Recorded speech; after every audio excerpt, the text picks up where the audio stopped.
Los Rosaristas. Tu voz cuenta.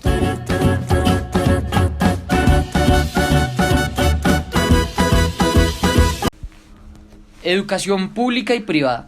Dentro de los colegios de Colombia se han visto clasificados los estudiantes por la condición económica en la que se encuentran, categorizándolos como buenos o malos según el tipo de educación que reciben, generando así un conflicto entre estudiantes de diferentes instituciones, normalmente entre establecimientos públicos y privados. Así que queremos ver cada una de las ventajas y desventajas que proveen la educación pública y privada para saber las razones de esta discriminación. Lamentablemente la educación pública de nuestro país es pésima, pero no es mala por sus profesores ni por sus alumnos, sino porque el gobierno no ve la educación como un derecho, sino como un negocio. Cada vez van menos recursos a los colegios, las instituciones están en mal estado. Otro factor fundamental es la mala paga que le efectúan a los docentes, ya que tienen poco tiempo para realizar un buen trabajo y necesitan dinero para garantizar sus necesidades básicas. Mientras que la educación privada ofrece calidad de enseñanza, ya que en sus aulas hay una menor cantidad de estudiantes. El inconveniente es que este tipo de educación no es asequible para todo el mundo, ya que prevé un mayor gasto y sacrificio para los padres. Para ilustrar el tema de nuestro reportaje, vamos a entrevistar a la profesora licenciada con ya muchos años de experiencia, Victoria Gómez.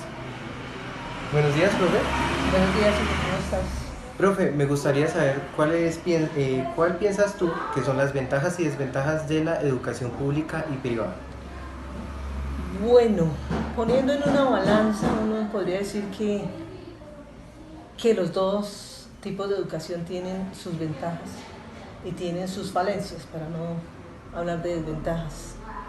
Entre las ventajas de la educación pública está el que pueda llegar a muchos sectores de la población que no alcanza a cubrir la educación privada porque la gente no tiene dinero o porque los colegios están ubicados en sectores donde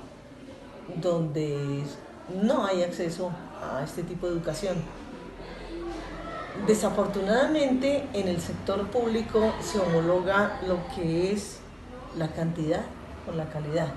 El gobierno pretende que al hablar de salones con 50 niños, eso es calidad. Cuando en un colegio privado tenemos 25 o 30, un grupo manejable, pues la diferencia salta a la vista. Entonces, en el sentido de calidad y cantidad, sí tenemos bemoles grandes que favorecen tristemente a la educación pública cuando debería ser lo contrario. Por otro lado, en cuanto a calidad, yo creo que ahí no se, a calidad hablando ya de la dotación física, pues nos llevan muchos años de ventaja algunas instituciones privadas. No obstante, en los últimos años se han construido colegios estatales muy buenos, pero donde vuelvo a decir, la cantidad de estudiantes no permite que eso sea como algo relevante. Desde que al gobierno se le ocurrió la feliz, entre comillas, idea de nombrar un rector para jornada mañana, tarde y noche y unir sedes, ahí yo diría que empezó el fin de la educación pública, porque un rector dirigiendo prácticamente 6 instituciones, eso no le da a uno mucho. O sea, ¿qué puede responder un rector? En tanto que en la educación privada, sí el rector tiene su grupo de estudiantes en una sola jornada, porque mientras en la jornada, en la educación pública tenemos una jornada corta, en la educación pública tenemos una jornada extendida donde los estudiantes pueden hacer mucho más que en la educación pública. Entonces eso ya es una gran desventaja de la educación pública frente a la privada. El tiempo de permanencia de los chicos en el colegio, el rector presente todo el tiempo en su colegio, no tiene que estar visitando sedes ni rindiendo informes a instituciones o mejor, autoridades que no son de pronto las más competentes para calificarlo. Podríamos seguir hablando de muchísimas diferencias en cuanto a la calidad del uno y del otro, pero yo creo que, grosso modo, eso es lo más relevante. Ok. Ya que hablaste o expresaste algunas diferencias, me gustaría saber cuáles son las diferencias más notorias teniendo en cuenta lo que es disciplina, recursos y el nivel educativo. Bueno, yo creo que la disciplina es algo que empieza en casa. Un chico que es disciplinado desde su casa puede estar entre los estudiantes más casposos, por así decirlo, de una institución. Pero si lleva una disciplina de casa, no va a tener problemas. Bueno, ahora veamos que el hecho de haber en un salón de clase del sector público tanto estudiante de tan variadas características, eso sí hace que el nivel disciplinario sea un poco más difícil de manejar en el sector público que en el privado. El sector privado puede darse el lujo de rechazar a un estudiante porque no reúne las condiciones que requiere para el perfil de su institución. En el sector público no se le puede decir no a nadie. Entonces, la disciplina sí va mejor. Yo pensaría que se maneja mejor en los colegios privados. Perdóname, recuérdame el otro aspecto es... Recursos. Recursos. Esto de los recursos es bien complejo, porque si bien es cierto, el colegio público tiene recursos que le da el Estado, hay colegios de clase media, esos que llamamos de garaje, que a pesar de que los estudiantes pagan una módica pensión, los recursos no son suficientes para tener salones dotados con un mínimo, un televisor, un computador, un equipo en el que puedan ellos trabajar. En tanto que hay colegios privados que lo tienen todo, tienen aulas inteligentes o semi-inteligentes.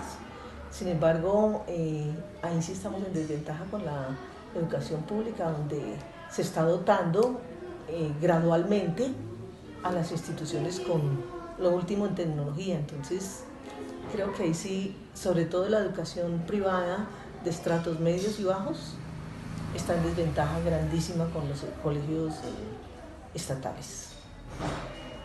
Ok.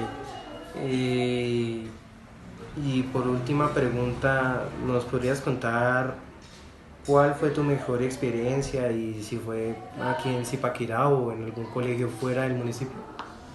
Bueno, la experiencia que más me formó a mí como docente fue la que viví trabajando en un colegio del distrito, tristemente en Zona Roja, un colegio distrital que gozaba de la reputación más terrible en Bogotá.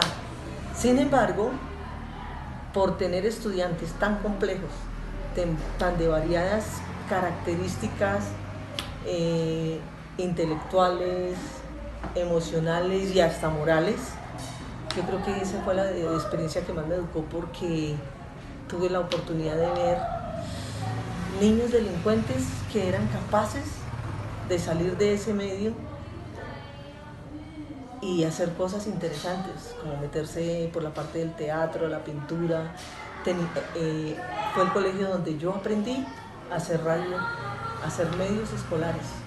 Fue allí donde tuve la muerte cerquita, donde me tocó vivir una balacera, donde mataron a un padre de familia, y esa experiencia a mí me marcó, porque el padre de familia pues prácticamente fue asesinado frente a mí, y eso me marcó para siempre.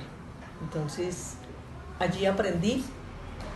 Recuerdo que cuando trabajaba allí alguien me decía, voy a orar para que Dios la baje de allá, para que le dé un colegio bonito. Y yo le decía, no ore para que Dios me mande a un colegio bonito, sino para que yo aprenda a trabajar en el medio donde Él me puso. Porque si me puso allí es porque me necesitaba allí. Yo creo que esa es la experiencia más edificante. Y la más tranquila, pues, esa la viví cuando trabajé en el seminario menor, educando futuros sacerdotes. Esta sí, allí no había delincuencia ni nada parecido, entonces fue muy fácil, muy bonito trabajar allí también. Ok, profe. Bueno, con esto concluimos la entrevista. Gracias. Bueno, muchas gracias a ti. Profe, ¿cuáles son las ventajas y las desventajas de la educación pública y privada? Las ventajas que tiene la educación pública es que los estudiantes pueden postularse para distintos programas adicionales. También tienen ventajas en las cuales ellos pueden postularse para becas. Y el gremio privado, cuando está subsidiado, permite que los estudiantes tengan mejores enfoques. La educación privada, por el contrario, considero yo que es una educación muy cerrada, que es muy limitada y que va muy ligada al cumplimiento de una estrategia social. Ok. ¿Cuáles son las diferencias que tú crees que hay entre la educación pública y privada, teniendo en cuenta lo que es disciplina, recursos y nivel educativo? Bueno, en cuanto a la parte disciplinaria, el gremio privado es más exigente, siempre y cuando se establezca un manual de convivencia satisfactorio, aunque la parte privada en muchas situaciones es manejada por los padres de familia, más no como tal por el programa académico. En la parte pública, la disciplina se ve enfocada dependiendo del tipo de rector, el manejo del colegio y la estructura misma del colegio. Cuando yo trabajé en el ambiente público, lo hice con el Colegio La Salle, y por ser un colegio fundamentado en valores éticos y morales de la congregación lasallista, la disciplina es muy estricta, es en ocasiones demasiado psicorrígida. Los recursos en la parte privada se ven limitados a la parte académica y a la parte de la pensión. Dependiendo del nivel de la pensión, se ven los recursos. Cuando las pensiones son altas, los recursos son más viables, pero eso no quiere decir que sean mejores. En la parte pública, los recursos son dados por el Estado, es decir, en parte por los impuestos que paga la misma comunidad. Sin embargo, hay colegios subsidiados en los cuales los recursos vienen de forma externa y son mucho mejores en ocasiones que en la parte privada. Ok, gracias. ¿Y cuál ha sido tu mejor experiencia en cualquiera de las dos entidades de educación? Bueno, yo considero que cada sitio le da una enseñanza a uno como docente y le permite conocer diferentes tipos de estudiantes. Yo he tenido la oportunidad de trabajar con personas en validación, con chicos del ámbito privado y del ámbito público. Y considero que en cada parte hay un aprendizaje tanto para el estudiante como para uno como docente. Sin embargo, es más manejable la situación en un colegio privado de régimen normal, de horario normal y de edades normalmente adolescentes. Lo que pasa es que trabajar con gente que está en un centro de validación es muy complicado. Se manejan distintos enfoques y también se manejan distintas personalidades. No estoy diciendo que en el ámbito privado o en el ámbito público no lo haya. Lo que pasa es que en el ámbito público y en el ámbito privado aún se cuenta con el apoyo de una u otra manera de los padres de familia y de la sociedad, cosa que no existe en un colegio de validación. Ok, profe. Muchas gracias. De nada.